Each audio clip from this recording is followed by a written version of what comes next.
Guys, before we start this video, Kevin's gonna do a badass freaking burnout. Go.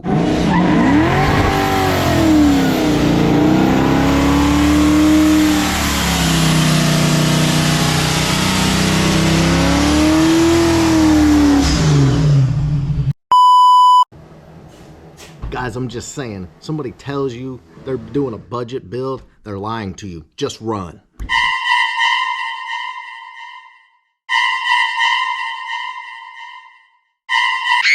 Guys, I'm just saying, we fell for it. We fell for it. We totally fell for it. You see this?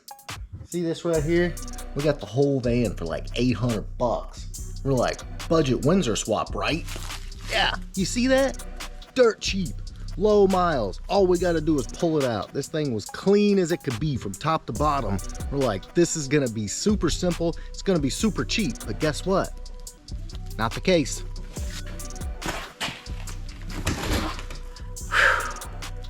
All right, so let me just go ahead and kind of break down what we're working with so far with this Windsor build.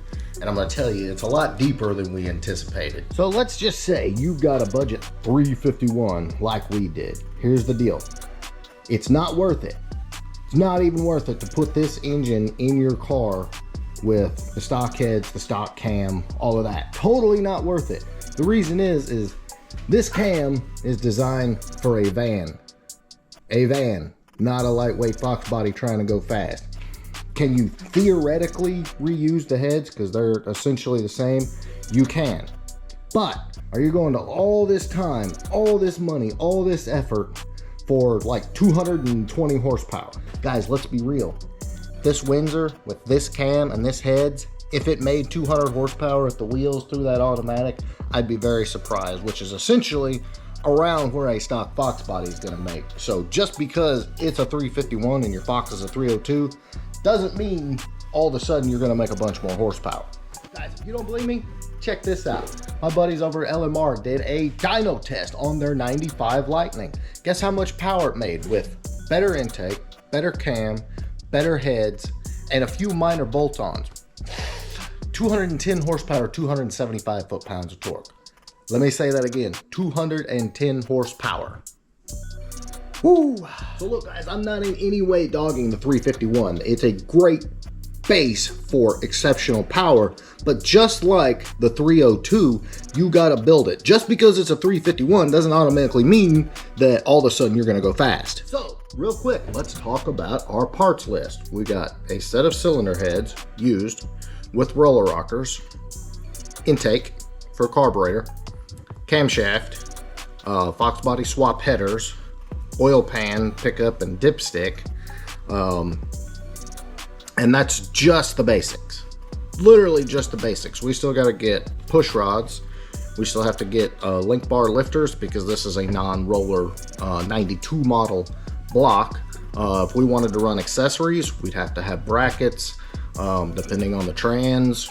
If you want to run a stick, this one was an auto, so you're going to need a flywheel and all that good stuff. And you're also going to need a transmission that's going to handle that. So that's just the very, very basics. All right, so I guess we really need to decipher between what is a budget build and what is actually a more affordable build. Because I think using the term budget is pretty much out the window, especially with ours. Boys, let's be honest, you can buy used parts, and we have. The heads are used, the cam is used, the transmission we're putting behind it because it's stronger is also used. So yeah, we're doing it cheaper, but to say that we're actually doing a budget build is kind of a stretch. Now guys, again, don't get me wrong, the 351 is a ridiculously good platform.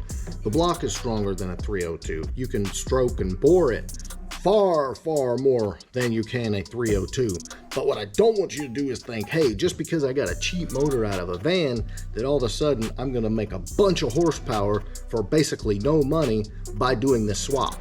All right, so I have a few of you guys asking about the transmission that we're gonna run behind our 351 Windsor. And we've got this, I can't remember if it's Astro Performance T5, which is essentially totally upgraded gear set. It's got the 26 spline input shaft, These things are supposed to be good to around 550 or so, and we're probably not going to make anywhere near that all motor, but it's already got a Pro 5.0 shifter. This thing is locked and loaded, so it's going to be a super fun little street car. Cannot wait. All right, guys, I hope that was helpful. One thing that I've been really trying to do, based on your emails and comments that I've been getting feedback on, is how to really truly budget and plan and manage your expectations for your build. Whether you're doing a heads cam intake or a 351 swap or a Coyote swap, look, there's a lot of money involved. There's a lot of time involved. There's a lot of stuff that was totally unforeseen that you may not be prepared for, whether it's your budget or your mechanical ability or any of those things. So guys, I hope you find this helpful. Keep it tuned right here. We will be dropping the drivetrain in the crotch notch very soon, and not much to it as far as getting it ready to rock and roll.